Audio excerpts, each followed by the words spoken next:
Halo, shalom teman-teman semua. Salam kenal ya, selamat sore.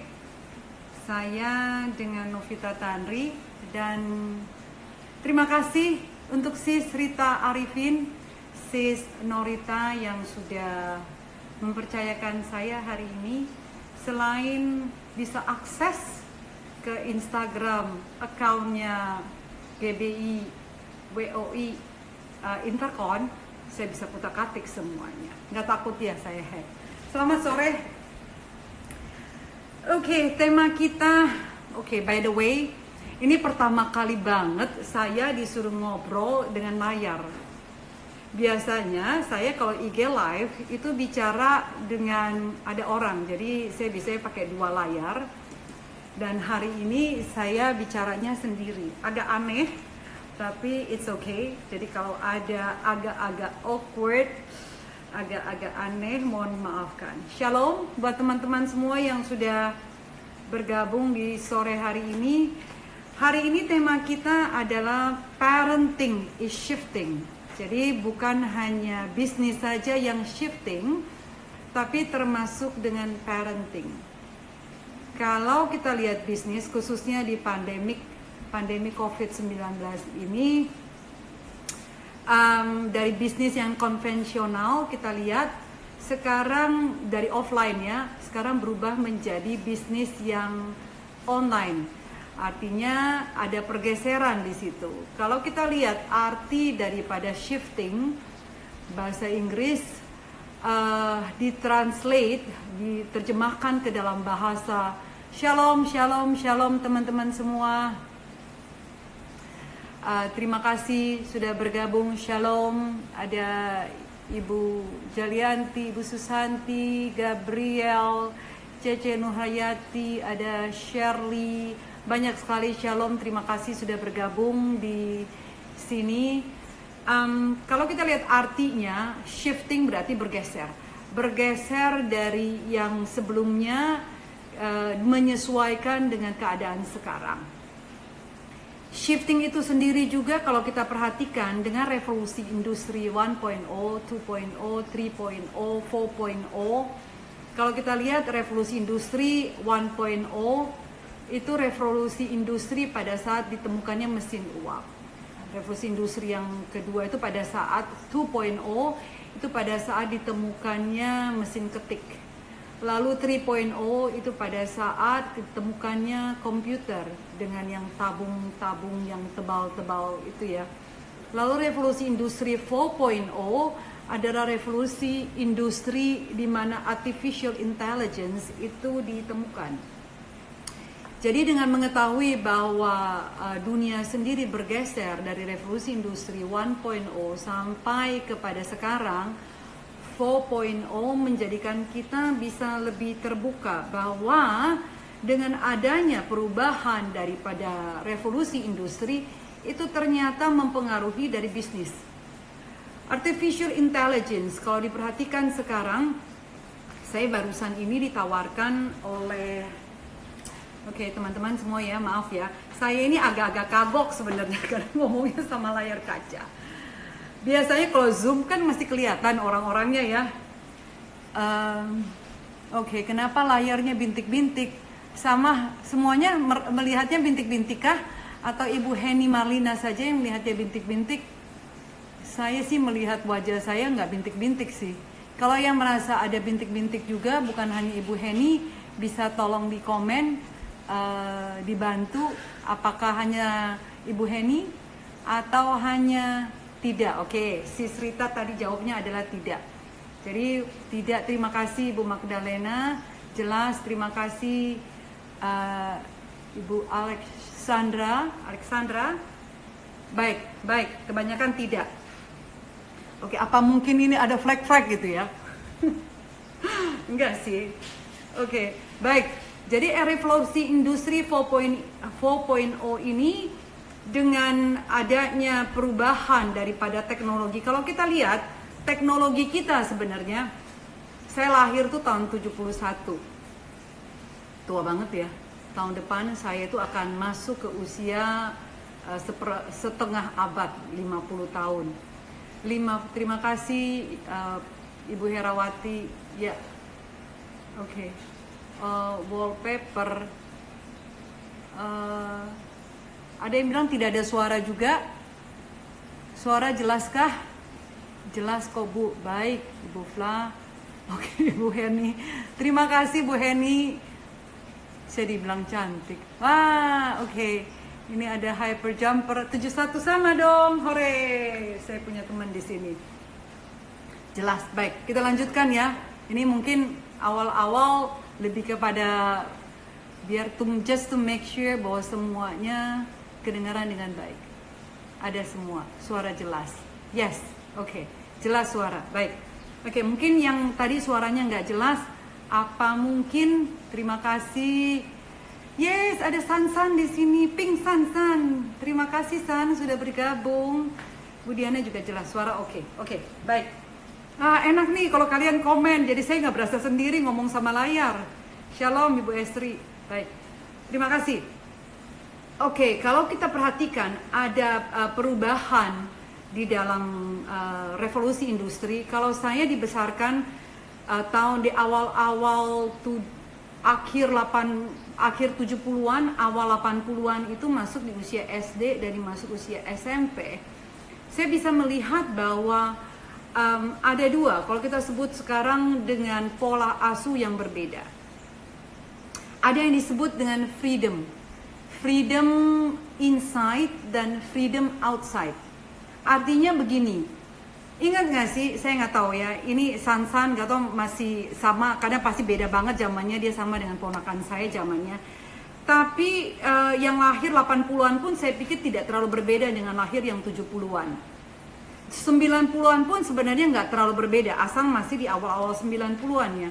Yang paling berbeda itu anak-anak yang lahir di atas 95, all the way sampai yang lahir di atas tahun 2000, itu totally different. Anak-anak yang lahir di tahun 95, 2000, apalagi 2005 ke atas, itu punya tantangan luar biasa dengan adanya internet atau gadget. Tapi yang saya ingin bagi di sini adalah begini. Dulu ada dua macam yang disebutkan dengan freedom inside dan freedom outside. Dulu kita ingat nggak sih, waktu kecil, yang kurang lebih lahir 70-an sama 80-an ya. Waktu kecil, pada saat teknologi kita, itu hanya ada televisi, radio, lalu majalah, kulkas. Itu teknologi saya di 70-an, 80-an. 70-an, 80-an ini teknologi ini membuat kita mendapatkan informasi dengan begitu terbatasnya. Saya ambil contoh misalnya, dulu kalau kita mau dengar berita, kita dengarkannya itu di televisi, itu pun diatur oleh pemerintah saat itu. Semuanya disaring, apa yang boleh ditampilkan, apa yang tidak boleh ditampilkan. Diedit dan direvisi sedemikian rupa sehingga kita mendapatkan beritanya sebenarnya tidak pure, tidak betul-betul 100% seperti apa yang sedang terjadi di belahan dunia sana. Jadi misalnya saya ambil contoh kayak Tiananmen gitu ya, di tahun 80-an awal itu yang acara digilas para mahasiswa di sana, untuk kita tidak terlihat bagaimana proses mahasiswa-mahasiswa itu digilas. Kita hanya mendengar ada demo oleh mahasiswa yang tidak setuju dengan masa Mao Zedong saat itu, dan kita tahu ada yang meninggal, tapi kita tidak tahu apa yang benar-benar terjadi saat itu.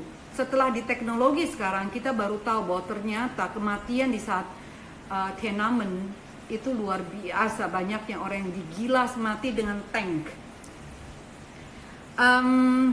Dan berita pun yang kita baca dari majalah, dari koran, yang paling heboh saat itu adalah pos kota, ya nggak sih?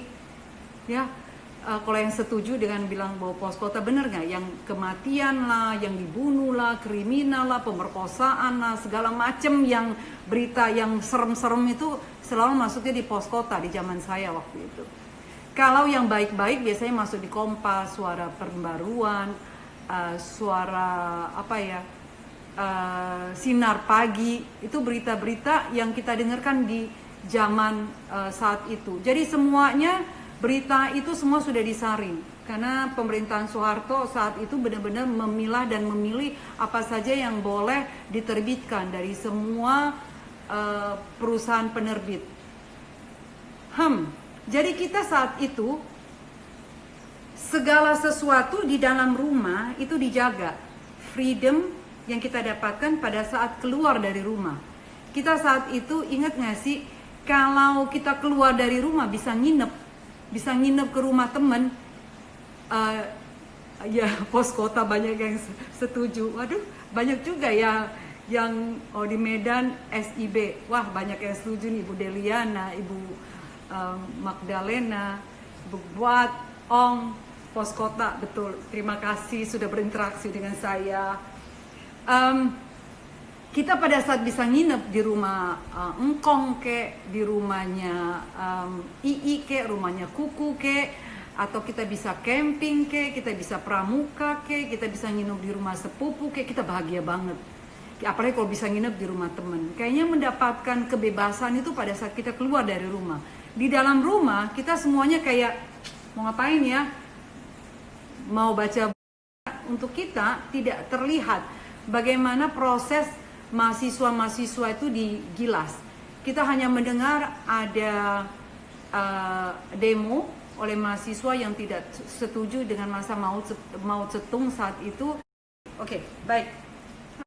Mao Zedong saat itu, dan kita tahu ada yang meninggal, tapi kita tidak tahu apa yang benar-benar terjadi saat itu. Setelah di teknologi sekarang, kita baru tahu bahwa ternyata kematian di saat Tiananmen itu luar biasa, banyaknya orang yang digilas mati dengan tank. Dan berita pun yang kita baca dari majalah, dari koran, yang paling heboh saat itu adalah pos kota, ya nggak sih? Ya, kalau yang setuju dengan bilang bahwa pos kota, bener nggak? Yang kematian lah, yang dibunuh lah, kriminal lah, pemerkosaan lah, segala macem yang berita yang serem-serem itu selalu masuknya di pos kota di zaman saya waktu itu. Kalau yang baik-baik biasanya masuk di Kompas, Suara Pembaruan, Suara apa ya? Sinar Pagi, itu berita-berita yang kita dengarkan di zaman saat itu. Jadi semuanya berita itu semua sudah disaring karena pemerintahan Soeharto saat itu benar-benar memilah dan memilih apa saja yang boleh diterbitkan dari semua perusahaan penerbit. Jadi kita saat itu segala sesuatu di dalam rumah itu dijaga. Freedom yang kita dapatkan pada saat keluar dari rumah. Kita saat itu ingat gak sih, kalau kita keluar dari rumah bisa nginep ke rumah temen. Ya pos kota banyak yang setuju. Waduh, banyak juga ya yang di Medan SIB. Wah, banyak yang setuju nih, Ibu Deliana, Ibu Magdalena, Ibu Buat, Ong, pos kota, betul. Terima kasih sudah berinteraksi dengan saya. Kita pada saat bisa nginep di rumah Engkong ke, di rumahnya Ii ke, rumahnya Kuku ke, atau kita bisa camping ke, kita bisa pramuka ke, kita bisa nginep di rumah sepupu ke, kita bahagia banget. Apalagi kalau bisa nginep di rumah teman. Kayaknya mendapatkan kebebasan itu pada saat kita keluar dari rumah. Di dalam rumah kita semuanya kayak mau ngapain ya? Mau baca buku saat itu nggak murah. Mau cari berita, kita beritanya basi banget, ya nggak sih? Beritanya itu kita nggak berasa basi saat itu, tapi berita yang kita baca saat itu sebenarnya kalau kita flashback, itu berita-berita semuanya yang tidak update. Lalu yang ketiga, segala sesuatu kita diatur. Pokoknya dulu kita ada jam pulang, nggak boleh pulang terlalu malam. Jam 6 kalau belum pulang, habis les itu udah dicari kemana-mana. Dan zaman itu mencari itu harus disamperin karena kita nggak punya telepon, atau kalau yang punya telepon rasanya kok mahal. Nah biasanya langsung dijemput di rumah teman kita, ya nggak sih? Jadi kita kayak merdeka, bisa keluar dari rumah, bisa nginap dan lain sebagainya, bahagia banget. Itu yang saya sebut dengan freedom outside. Dengan di zaman tahun 70-an dan 80-an, even 90-an, 90-an awal ya. Tapi anak-anak yang hidup di zaman ini, kenapa saya katakan bahwa tema kita adalah parenting is shifting? Karena parenting sekarang berbeda banget. Freedom mereka itu inside. Freedom mereka itu di dalam. Freedom itu mereka sudah dapatkan dari genggaman tangannya dengan handphone, dengan laptop, dengan YouTube, dengan iPad, dengan semua yang bentuknya layar kaca. Dan mereka dapatkan itu dari kecil. Apapun yang mereka mau browsing ada di HP. Anak-anak sekarang tidak merasa harus keluar dari rumah untuk mendapatkan informasi atau mendapatkan kebebasan harus keluar dari rumah. Dia udah punya kebebasan itu di tangan. Saya psikolog anak dan remaja. Saya banyak mendapatkan konseling di dalam ruang konseling saya. Ya betul Bu Puput, Ibu Puput Saimima telat pulang dikejar-kejar mama, bener dikejar terus di mana kita ada, ditanya, diinterogasi, dijemput dan lain sebagainya, bener banget. Pada saat dia punya genggaman tangan dengan gadget ada di tangan ini, mereka dari kecil mau makan aja pakai gadget. Mereka sebelum tidur gadget. Mereka mau cari PR itu gadget. Mereka mau cari informasi apapun gadget. Termasuk pornografi. Termasuk narkoba. Termasuk cara-cara bunuh diri. Termasuk agnostik. Termasuk apa itu ateis. Siapa Hitler? Siapa Karl Marx? Siapa René Descartes? Siapa pemusik kalau mereka mau belajar musik? Mereka tidak merasa perlu harus keluar dari rumah untuk bisa mendapatkan informasi itu semua. Jadi anak-anak ini dengan semua di genggaman tangan ini tidak merasa lagi harus keluar rumah. Dan kelihatan sekali anak-anak ini social skillnya berbeda sekali dengan zaman dulu. Anak-anak sekarang itu gampang banget tersinggung. Sulit sekali bisa percaya kepada orang lain. Jadi mereka punya trust issue. Mereka punya merasa bahwa saya nggak bisa percaya dia. Jealousy yang tinggi. Jadi dalam artian bahwa mereka tidak suka melihat orang lain lebih baik daripada dia. Kecemburuannya itu tinggi sekali. Tapi mereka tidak bisa bicara dengan orang tuanya. Karena orang tuanya punya begitu banyak keterbatasan waktu dan kebiasaan dari kecil dengan memberikan gadget. Jadi anak-anak ini menjadikan gadget itu sumber informasinya. Kalau dulu kebayang nggak? Pada saat kita masih freedomnya outside. Karena kita keterbatasan, kita nanya sama orang tua. Ya nggak sih? Kita nanyanya kayak misalnya contohnya. Teman-teman misalnya bilang, tahu nggak sih? Kita kalau ciuman itu bisa hamil. Dan kalau di usia SD biasanya kita anggap itu satu kebenaran. Karena kita tidak punya sumber buku yang terlalu banyak, apalagi internet untuk mencari tahu itu. Jadi pada saat dibilang itu hamil, atau kita dengar dari tetangga atau dari tante kita, dari keluarga kita, bahwa dengan ciuman itu bisa hamil, kita bisa menganggap itu sebagai satu kebenaran, sebagai sesuatu yang memang benar, bahwa kalau ciuman itu hamil. Anak sekarang nggak bisa. Anak-anak zaman sekarang, apapun yang kita ucapkan, sama dengan saya kalau lagi counseling atau memberikan seminar, ada anak-anak remaja yang hadir, saya nggak boleh tuh salah menyebut tahun, saya nggak boleh salah menyebutkan teori, saya nggak bisa salah menyebutkan nama negara, karena secepat itu pula mereka langsung browsing. Dan kita tidak sadar itu, dan kita masih memakai cara lama yang diwariskan orang tua kepada kita. Kita pakai cara yang sama untuk diterapkan kepada anak-anak kita, tanpa kita ketahui bahwa otak anak dengan teknologi ini berubah. Terima kasih Ibu Jenny, Ibu Wulandari. Ya, mengingatkan kebaikan dianggap mengekang. Jadi membuat anak-anak ini menjadi anak-anak yang nyaman aja berada di rumah. Saya mungkin bisa sharing, saya ambil contoh seperti ini. Anak usia 13 tahun yang datang di dalam ruang konseling saya, ini belum lama, yang hampir sama dengan yang juga datang yang sebelum-sebelumnya, dengan yang adiksi dengan pornografi.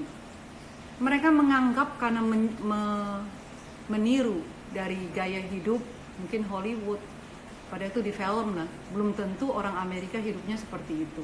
Kita terlalu banyak dipengaruhi oleh gaya hidup orang bule dan kita tontonnya dari Hollywood movie, atau mungkin kita lebih browsing tapi kita tidak hidup di sana. Belum tentu, tidak semua orang bule hidupnya seperti itu. Tapi anak-anak ini semua masuk dengan pemahaman bahwa orang bule itu pasti hidupnya kacau. Enggak tentu.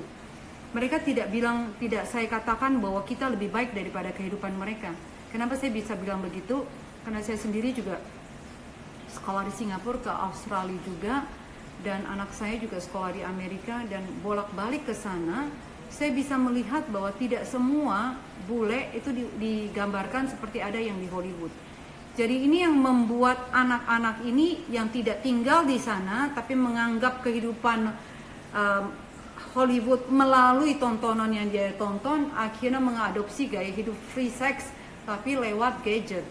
Jadi ada anak-anak yang datang ke saya, dan ini bukan 1-2 orang. Saya dalam 1 tahun terakhir itu menangani sekitar 200-an anak remaja ya, tidak termasuk anak-anak, yang saya bisa katakan 90% sudah mengakses pornografi di usia remaja. Bervariasi sekali pornografinya, tapi saya bisa katakan 90%. Yang mereka datang ke sana, kalau ditanya, mereka bisa mengungkapkan dengan begitu vulgarnya, dengan begitu santainya, karena merasa ketemunya dengan psikolog. Tidak ada penghakiman di situ, tidak mungkin dimarahi. Dan psikolog itu kan memegang rahasia, confidential. Jadi mereka dengan gamblangnya bisa ceritakan bagaimana adiksinya dengan pornografi, bagaimana apa yang mereka sudah lakukan, dan bagaimana mereka bermasturbasi lewat gadget. Dan itu lintas agama, tidak mengenal siapa orang tuanya, tidak mengenal dia itu Kristen kah, orang tuanya aktif pelayanan kah, orang tuanya adalah hamba Tuhan kah. Saya punya anak yang konseling dengan saya, anaknya hamba Tuhan, atau yang Muslim kah, atau yang Buddha kah, atau yang Katolik kah, atau yang Hindu kah. Saya tidak melihat di sini.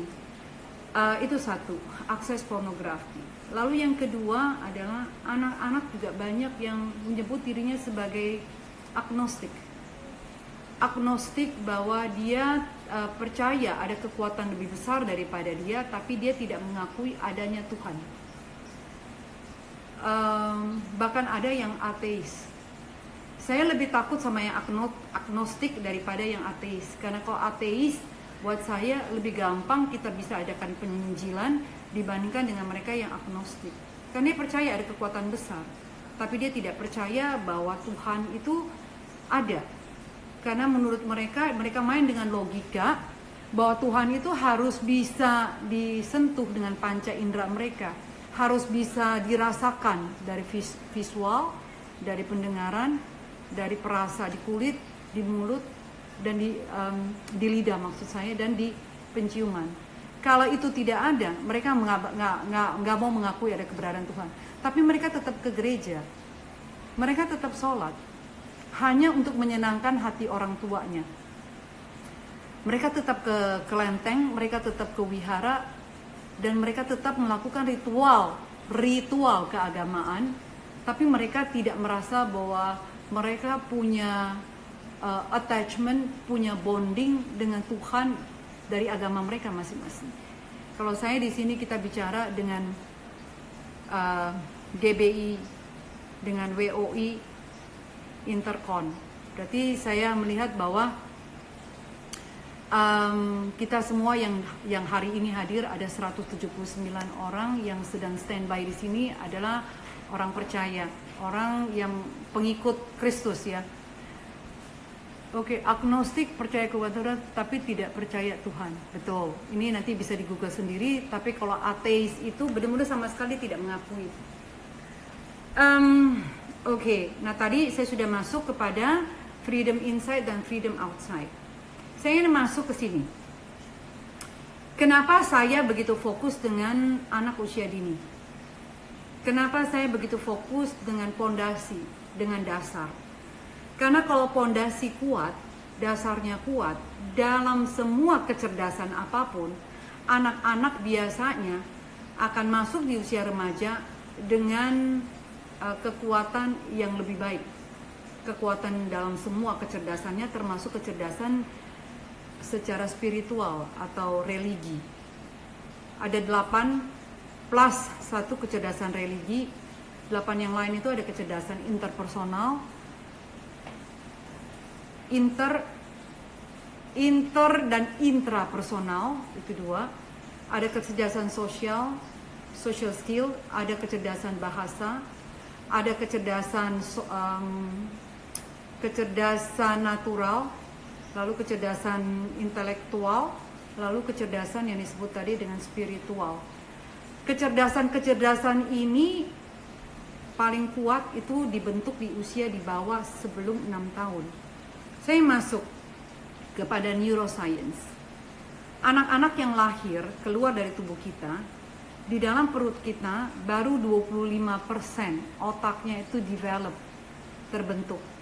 90% itu terbentuk di dalam 5 tahun pertama mereka setelah keluar dari tubuh kita.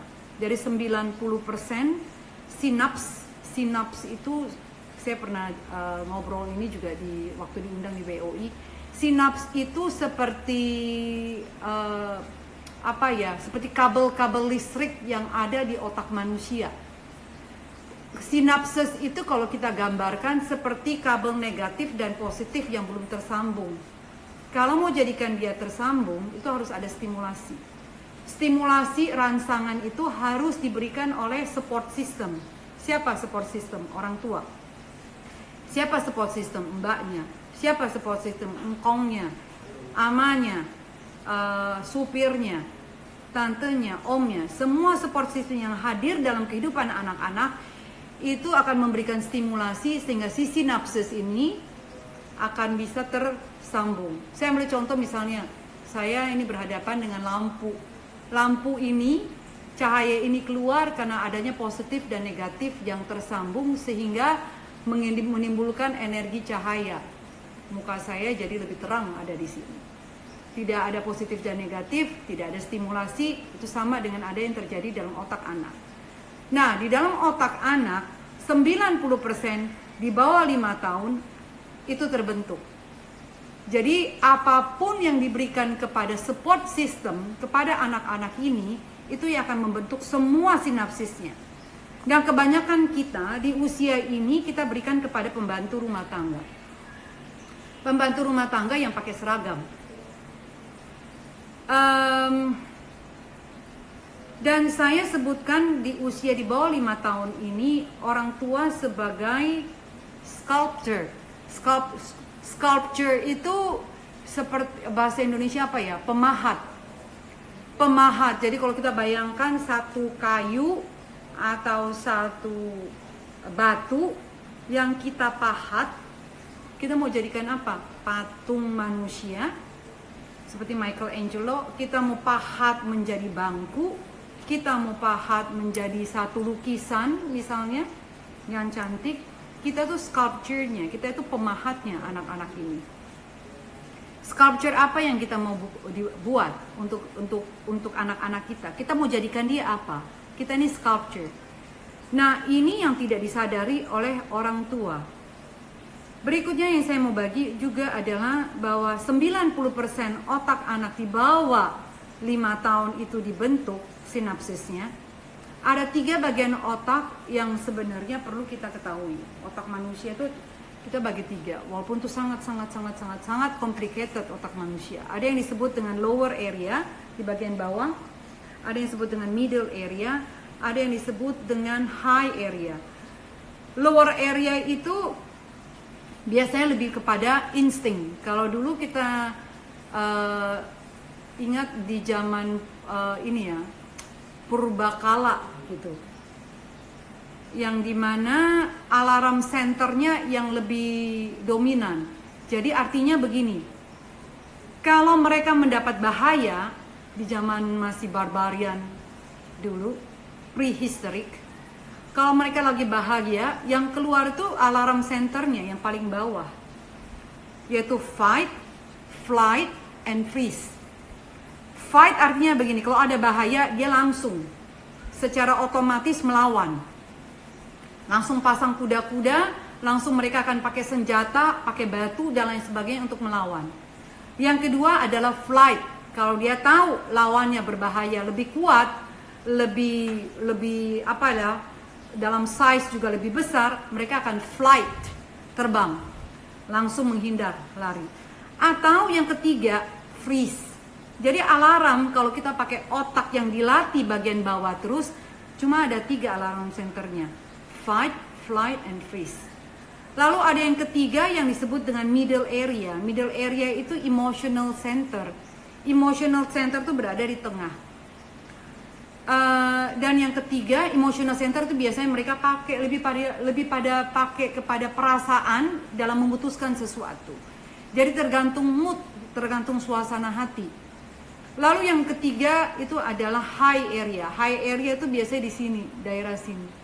Dan ada satu yang disebut dengan prefrontal cortex. Itu ada di kanan atas kita sebagai fungsi eksekutif. Jadi ini sebagai pemutus. Jadi kalau saya ibaratkan seperti apa ya? Seperti satu negara. Eksekutornya siapa? Eksekutif, fungsi eksekutif. Kalau kita tahu ada legislatif, ada eksekutif, lalu ada yudikatif.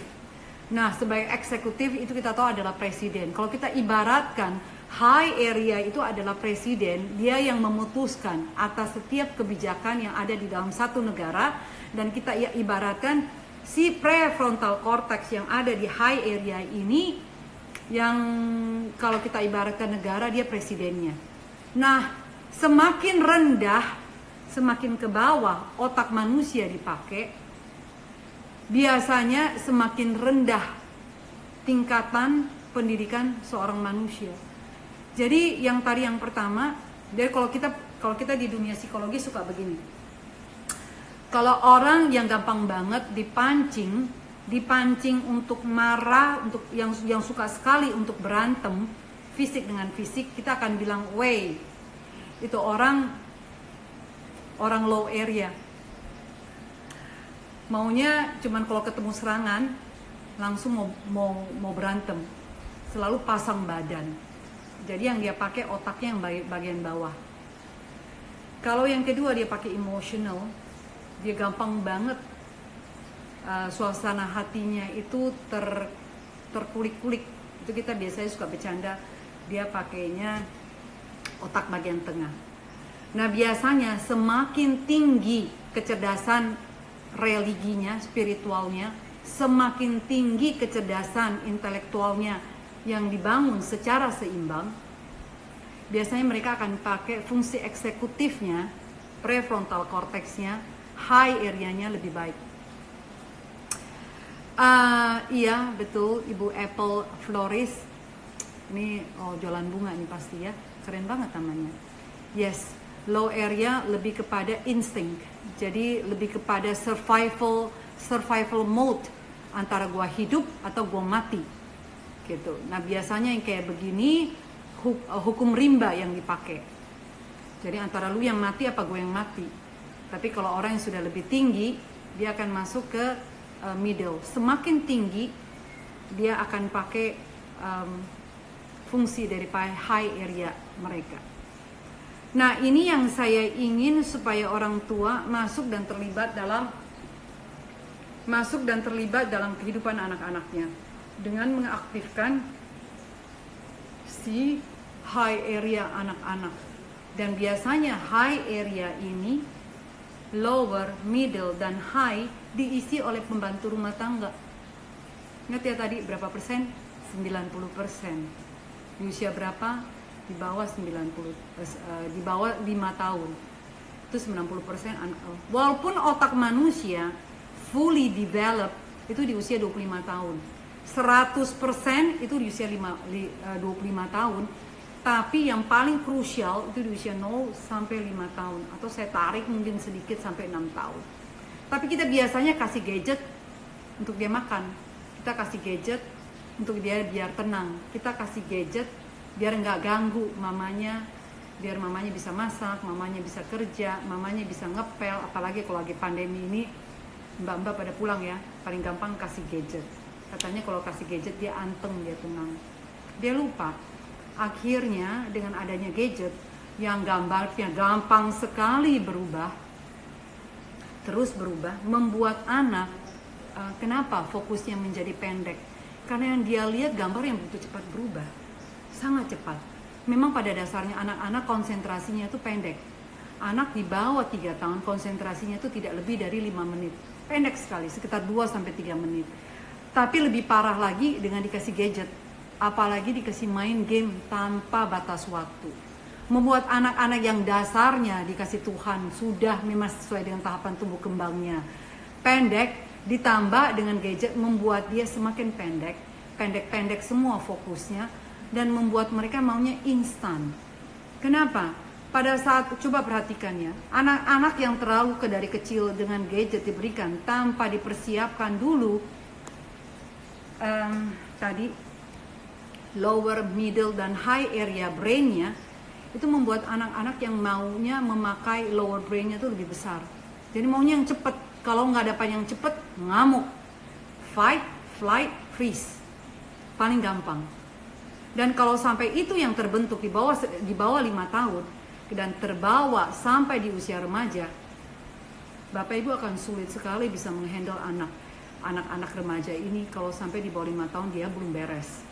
Anak-anak ini menjadi anak-anak yang maunya cepat jadi, tapi dalam hal lain keterampilan hidupnya itu belum siap sama sekali. Karena anak develop untuk tahu fungsi eksekutif itu sampai kurang lebih usia 14 tahun. Tapi kita nggak hadir sama sekali di bawah 5 tahun ini. Kita berikan kepada orang lain dan kita anggap nantilah gampang, nanti pada saat SD. Kita sibuk dengan cari uang, kita sibuk dengan kegiatan lain, dan kita bilang bahwa namanya juga anak-anak. Mungkin ini satu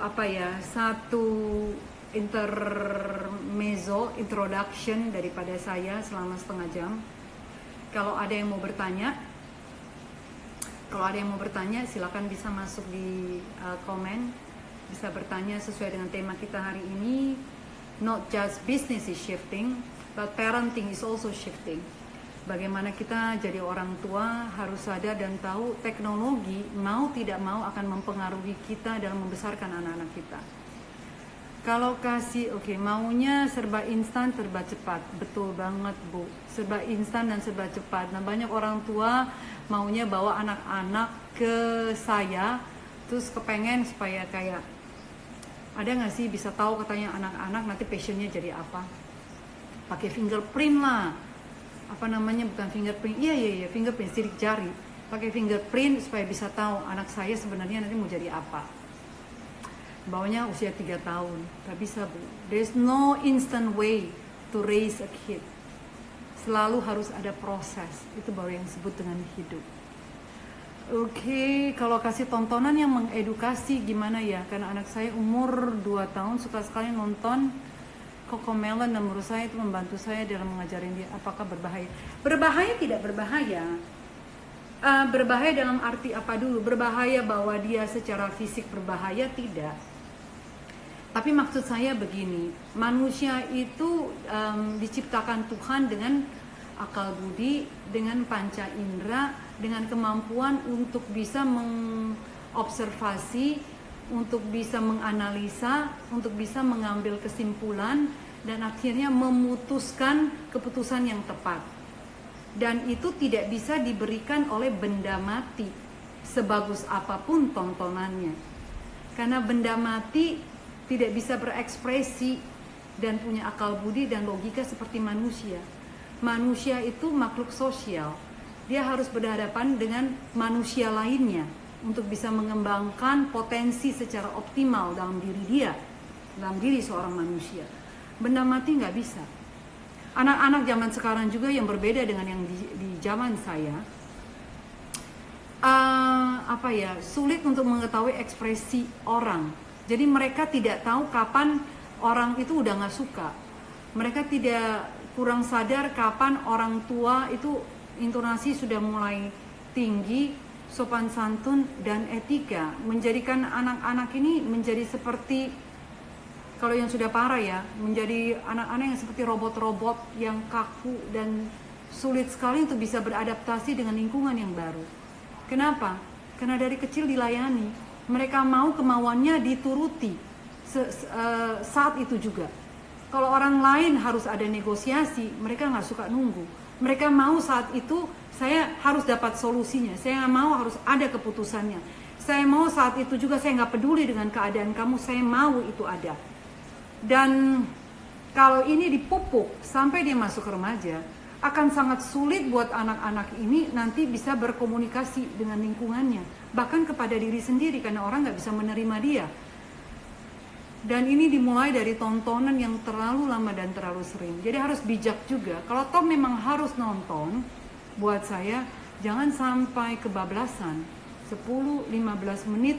Bukan karena si tontonan itu menggantikan kita sebagai orang tua karena tidak mau direpotkan. Karena saat itu harus kerja, saat itu harus sibuk. Jadi kasih kegiatan bukan yang berhadapan dengan benda mati, tapi berhadapan dengan satu aktivitas yang membutuhkan dia menggunakan motorik kasar dan motorik halusnya. Motorik kasar itu apa sih? Kegiatannya yang menggunakan otot-otot besar, gross motoric skill. Motorik halus itu apa? Yang menggunakan fine motoric skill, otot-otot atau motorik halus. Oke, terus shalom. Apa yang harus dilakukan untuk anak usia balita? Saya sebenarnya mulai dari minggu lalu itu membuka Zoom webinar. Jadi karena anak saya juga ada 2. Yang pertama itu sudah menikah, dan oh ya kemarin baru announce hamil. Jadi anak mantu saya itu hamil 15 minggu. Doain ya teman-teman semua supaya Audrey, nama mantu saya, bisa sehat, karena pandemi COVID-19 ini mama anak sehat terus menjadi anak yang takut akan Tuhan. Itu Joshua, anak saya yang pertama. Yang kedua namanya Jocelyn. Saya bikin webinar Zoom itu sebenarnya lebih kepada sharing sebenarnya, bahwa si Jocelyn, si Jojo itu bisa membaca di usia 2,5 tahun, tapi bukan dengan cara paksaan, cara dengan phonics. Dan ternyata banyak orang tua yang tertarik dan ikut. Akhirnya saya bikin kemarin webinar dengan part pertama, dengan bagaimana sih orang tua tetap bisa enjoy mengajarkan anak-anaknya membaca, menulis di usia 2,5 tahun. Nah sebenarnya minggu ini saya juga bicara tentang aktivitas anak-anak di bawah 5 tahun, apa sih yang bisa dilakukan tanpa harus main game dan nonton terus.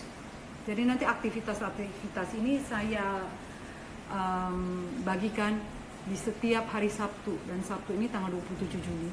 Jadi mungkin Ibu Hani Hosana bisa nanti lihat di mana Instagram saya kalau kepengen ikut. Nah saya mengalami hal-hal itu walau yang menghandle neneknya. Oke, saya juga akan menjadi seorang nenek. Tapi karena neneknya psikolog anak, mungkin tidak akan separah dengan nenek yang tidak belajar tentang psikologi anak ya. Tapi memang pola asuh orang tua dan nenek itu biasanya berbeda.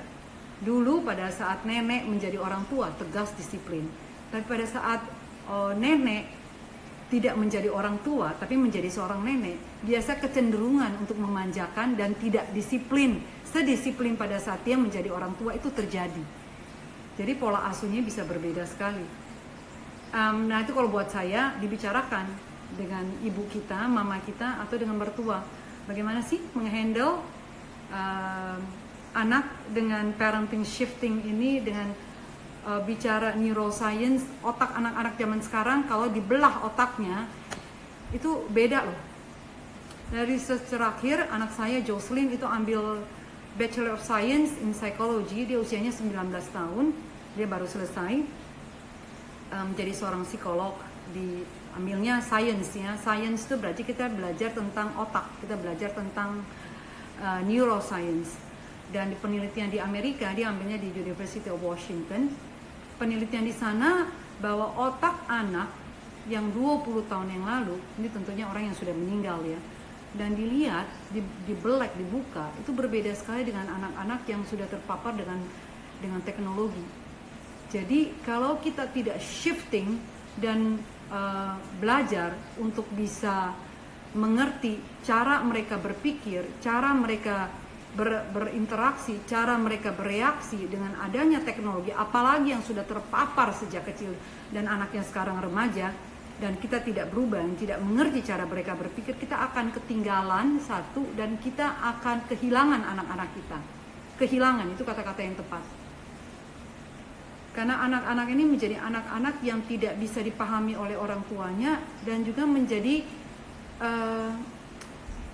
anak yang tidak bisa memahami orang tuanya dan tidak mengerti kenapa orang tuanya tidak bisa dipahami. Oke, gimana caranya kita bisa menggalikan anak on track? Hyper jumper. Oke. Kalau merasa sudah tidak on track dan terlalu jauh dari tracknya, seperti naik kereta api ya, harus on track kan. Kalau keluar dari jalur takutnya malah tabrakan, kecelakaan, malah berbahaya. Kalau buat saya nggak bisa menjawab ini karena saya harus tahu apa yang ibu hadapi, apa yang ibu alami saat ini. Kalau bisa ya konseling. Saya cuma bisa bilang bisa konseling, nanti bisa DM saya di Instagram saya, nanti saya bisa atur untuk konseling. Kalau anak-anak saya yang suka marah-marah berarti dia memakai lower ya. Penanganan bagaimana? Ini usia berapa? H3 Herom mungkinkah namanya, usia berapa? Nanti tolong bisa dikomen lagi di bawah. Lalu bagaimana mengatasi anak yang sudah berusia di atas 5 tahun? Anak saya 6 dan 7.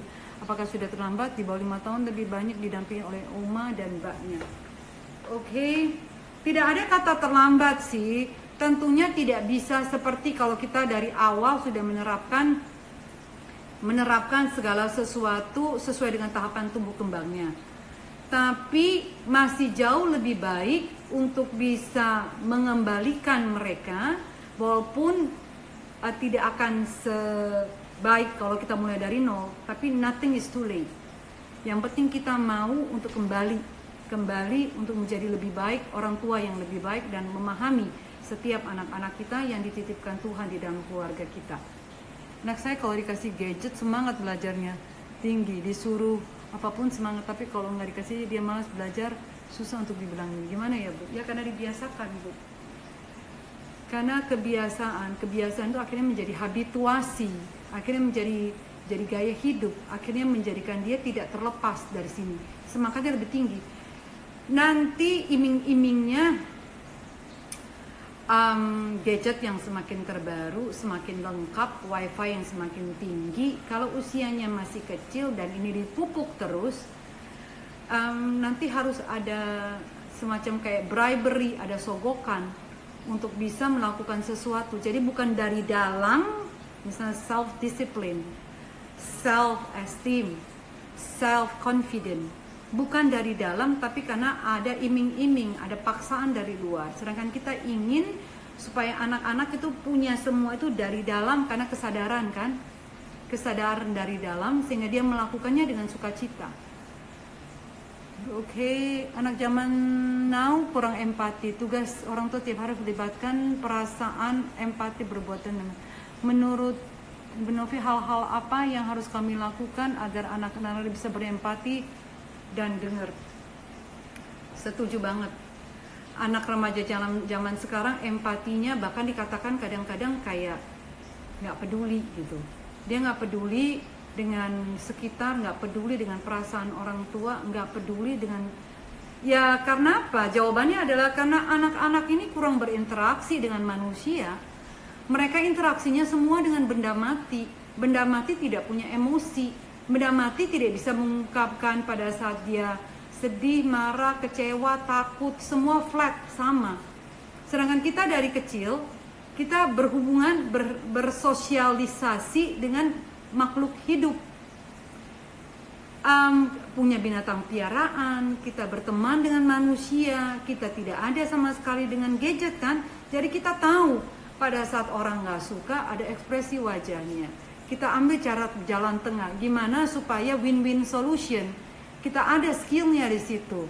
Kita main gundu, main layangan, dan semua itu butuh teamwork.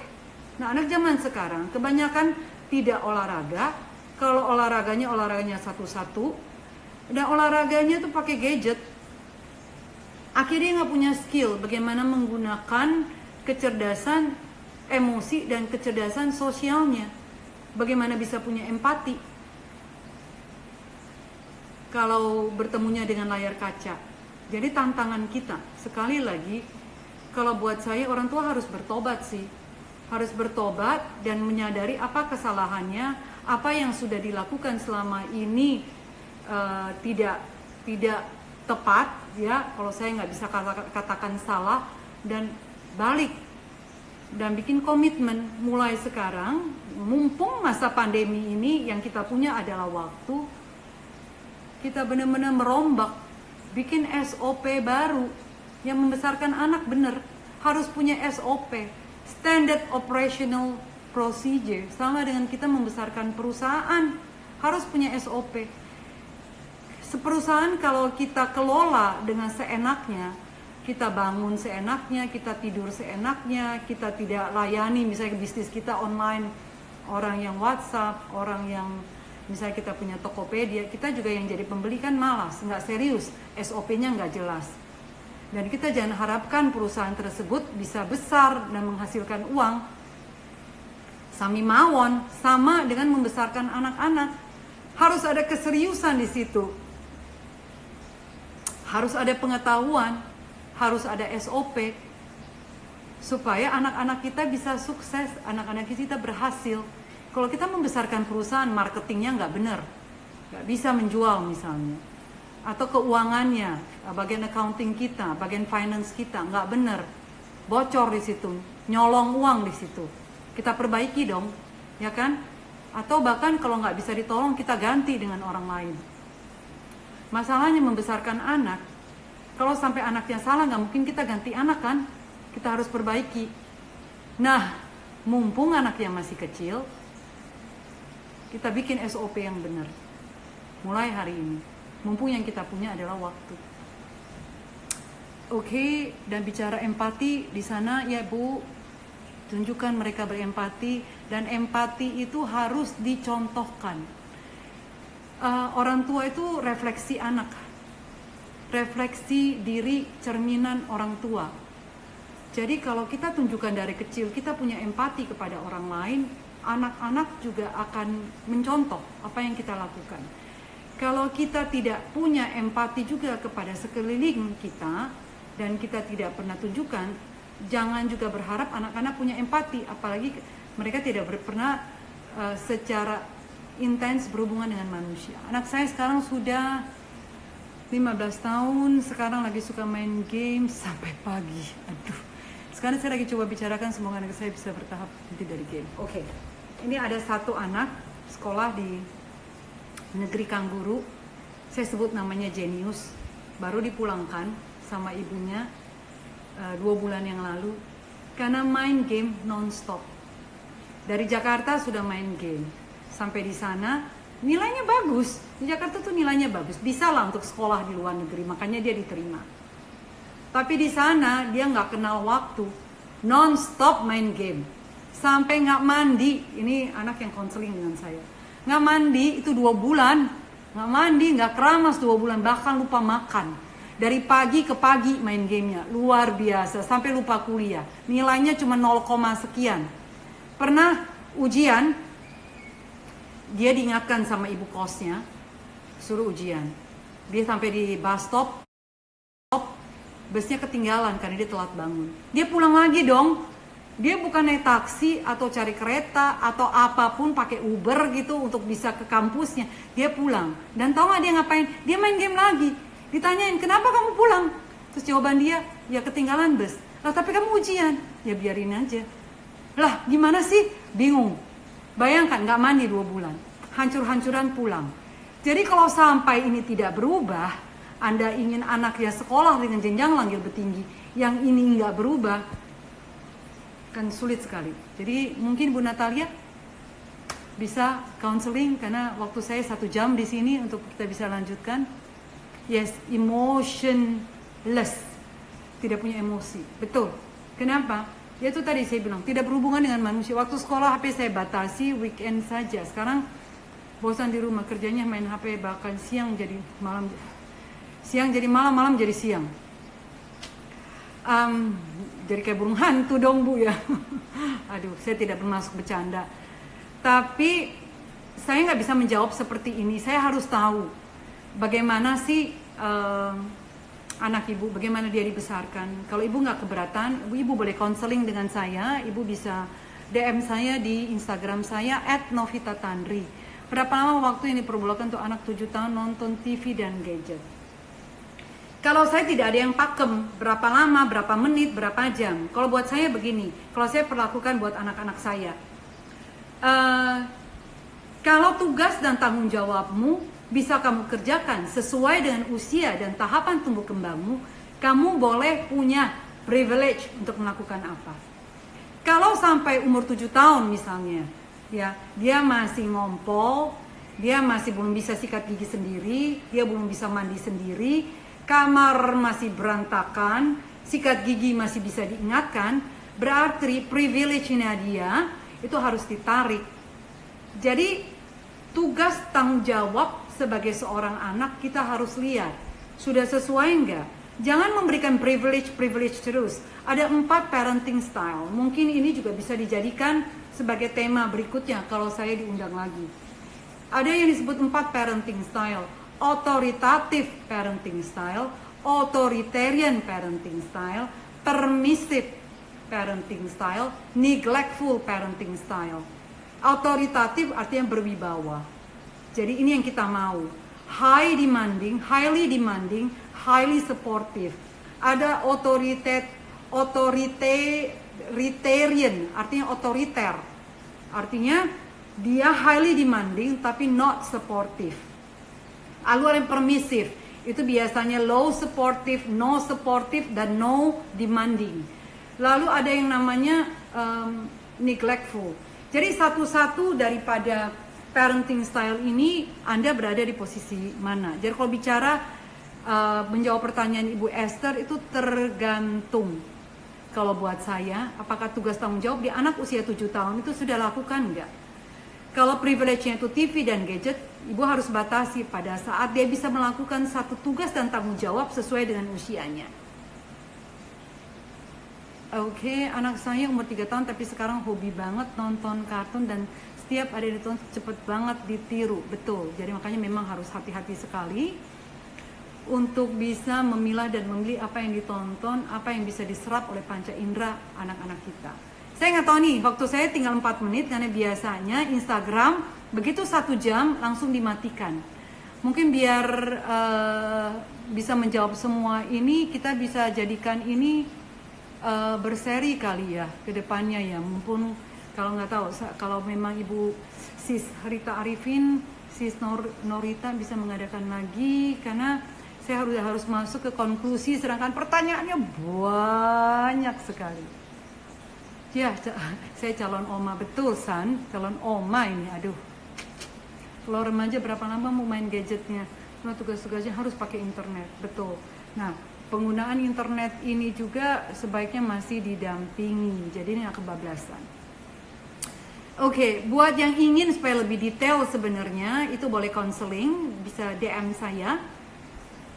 Atau mungkin bisa langsung saya kasih aja kali ya, nomor HP-nya 0816 9111199 0816 9111199 itu boleh konseling ke sana. 10 angka aja ya. 08169. Oke, ini masih tentang oma. Ini banyak sekali pertanyaannya. Terima kasih banyak loh. Aduh. Lanjutlah, semuanya minta lanjut.